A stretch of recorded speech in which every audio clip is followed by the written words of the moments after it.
So in this video, I'll be discussing about combinational sum. So the question is like there will be an array of integers and sum b. So this sum b will be the target sum. So we need to find all the unique combinations in A where sum is equal to b.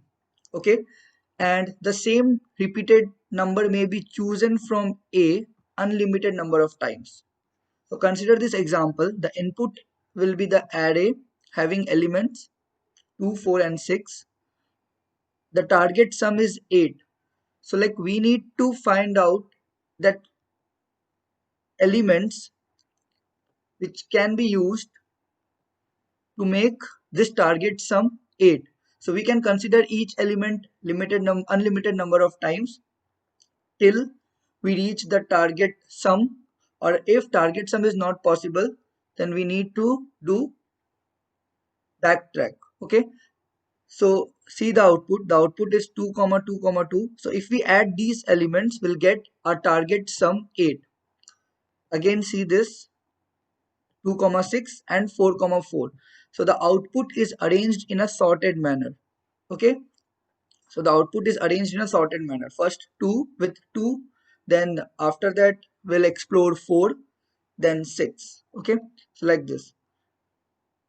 Now the idea that we are going to use in this is recursion with some bounding conditions.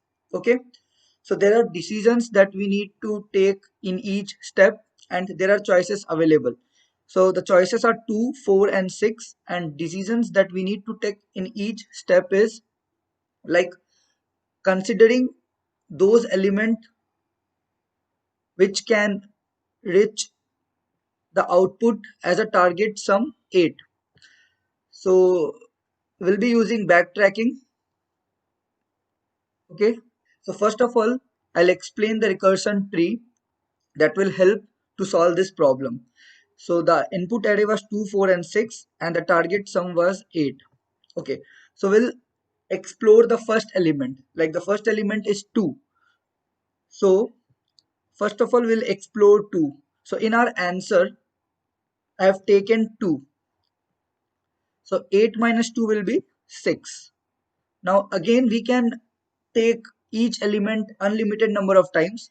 So again I will take 2. The answer will be like 2 comma 2. So remaining sum is 4. We need to make our target sum equals to 0. Like I've started this sum from 8, and the moment I'll reach this sum to 0, then the set of elements which make it possible will be considered as an valid answer. Okay, so I've started using this element 2, then again I'll be adding 2 because we can have unlimited number of times the element. Now again I'll be adding 2, so 2 plus 2 plus 2 6 and 8 minus 6, the remaining sum is 2. So again I'll add the same element, so 2 plus 2 plus 2 plus 2 8, so the remaining sum is 0. So we have reached our target sum 8 to 0. So this will be the answer. So we can include this in our answer vector. Now after exploring this, what we need to do? We need to do backtrack. Okay, so how we can do backtrack? We can remove the element, the last element from it. So after removing the last element, it will be 2 comma 2 comma 2, that is 6. So the sum will be, the remaining sum will be 2, and inside the array it will be 2 comma 2 comma 2. So I'll explore with the other elements, that is 4 and 6. So consider this node, and from this node I've explored with 2, so I got 2 comma 2 comma 2 comma 2. Then I'll do backtrack, as because further there are nothing to explore. Like if I'm going to explore, then it will give me negative number. Okay, so this negative number will be acting as a base case which will cut down the further recursion. So I'll do backtrack, I'll do return over here to this caller. So 2 comma 2 comma 2 have explored with 2. Now I'll be using 4. So 2 comma 2 comma 2 comma 4. So by adding this, I'll be getting the negative number, which is not the goal. Okay, so I'll do return again. So I'll be in this point again to the caller. Now with the 6, I'll be exploring. So again, it will give me negative number. So I have explored this 2 comma 2 comma 2 with all the elements, all other elements in our input array. Now I'll again move to this and will start exploring the other elements with 2 comma 2. Okay, so first I have explored with 2 comma 2 comma 2. Then I'll be using the next element, that is 4. So it will be 2 comma 2 comma 4. So if we add this, I'll be getting the remaining sum as 0. So the goal was to make this target sum 8 to 0, which will help to consider this in our answer vector. So see, I have considered this in our answer vector because it changed our target sum to 0. Now after this, I'll do return to the caller and start exploring with the remaining, that is this element 6. So it will be 2 comma 2 comma 6. So if we add this, will we find that it will give us the negative number, so which is the base case of our program. So it will return back to the caller. Now I have explored this 2 comma 2. Now what I will do, I'll do backtrack by removing the last element and start exploring this single 2 with all other elements in the array. So it will be like 2 comma 2 I've already explored. Now 2 comma 4. Now if we add this, 4 plus 2 6, still the remaining sum is 2. So again I'll be using this same element 4. So 4 plus 4 plus 2, that is 10. So it will give, it's giving me the negative number. So what I will do, I'll do backtrack. Okay.